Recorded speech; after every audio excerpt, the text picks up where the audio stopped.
ఒంటరివాడినంటూ సానుభూతి డ్రామా, ప్రత్యర్థి పార్టీలపై సోషల్ మీడియాలో విష ప్రచారం. గతంలో ఇదే అస్త్రాలతో అధికారంలోకి వచ్చిన జగన్ మరోసారి అదే ఫార్ములాను నమ్ముకున్నారు. సామాజిక మాధ్యమాల్లో రెచ్చిపోవాలంటూ వైసీపీ శ్రేణులకు నూరిపోస్తున్నారు.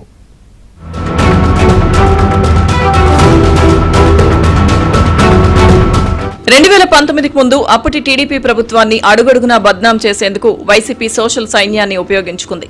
ఎక్కడైనా ప్రభుత్వ ఉద్యోగులు చేసిన పొరపాటును మొత్తం ప్రభుత్వానికి ఆపాదించి దుష్ప్రచారం చేసింది. సోషల్ మీడియా అప్పుడే పురుడు పోసుకుంటూ ఉండడంతో ప్రజలు సైతం వైసీపీ తప్పుడు ప్రచారాన్ని నమ్మారు. చివరకు టీడీపీ ప్రభుత్వాన్ని గద్దె దించి జగన్ కు తిరుగులేని మెజారిటీని కట్టబెట్టారు. 2019లో జగన్ విజయానికి ఓవైపు సోషల్ మీడియా, మరోవైపు జనంలో వైఎస్ఆర్ పై ఉన్న సింపతి కలిసొచ్చాయి. ఇదే సానుభూతి డ్రామాను 2024 ఎన్నికల ముందు కూడా వాడినప్పటికీ కలిసి రాలేదు. 94% సక్సెస్ రేట్తో ఎన్డీఏ కూటమికి అధికారాన్ని కట్టబెట్టారు. గత ఎన్నికల్లో తన పాచిక పారకపోయినప్పటికీ జగన్ మళ్లీ పాత ఫార్ములానే నమ్ముకున్నారు. సోషల్ మీడియానే మీ చేతిలో ఆయుధం, మీ సెల్ ఫోనే గన్ అంటూ వైసీపీ శ్రేణుల్ని రెచ్చగొడుతున్నారు. ఆర్గనైజేషన్ లో ఉన్న ప్రతి ఒక్కడు సోషల్ మీడియాలో ఆటోమేటిక్లీ ఎంపానల్ కావాలి.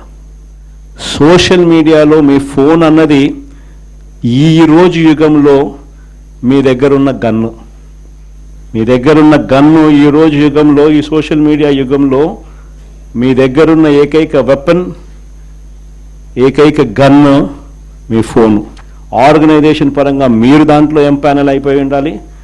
మీతో పాటు మీరు క్రియేట్ చేసి ఆర్గనైజేషన్ గ్రామస్థాయి దాకా కూడా ఆ ఆర్గనైజేషన్లో పార్టీ కావాలి. 2019కి ముందు సోషల్ మీడియాను ఉపయోగించి కోడికత్తి వ్యవహారం, వైఎస్ వివేక హత్య సహా చాలా అంశాల్లో టీడీపీని కార్నర్ చేస్తూ అసత్య ప్రచారం చేశారు.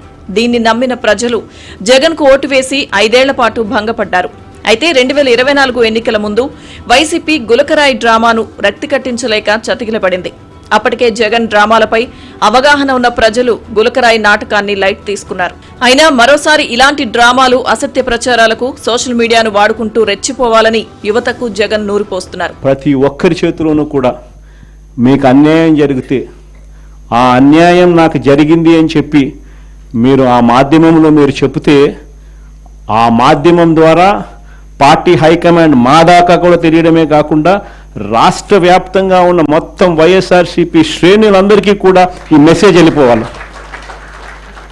ఎవరికి ఎక్కడ ఏ అన్యాయం జరిగినా కూడా మొత్తం పార్టీ తనకు తోడుగా నిలబడే కార్యక్రమం జరగాల.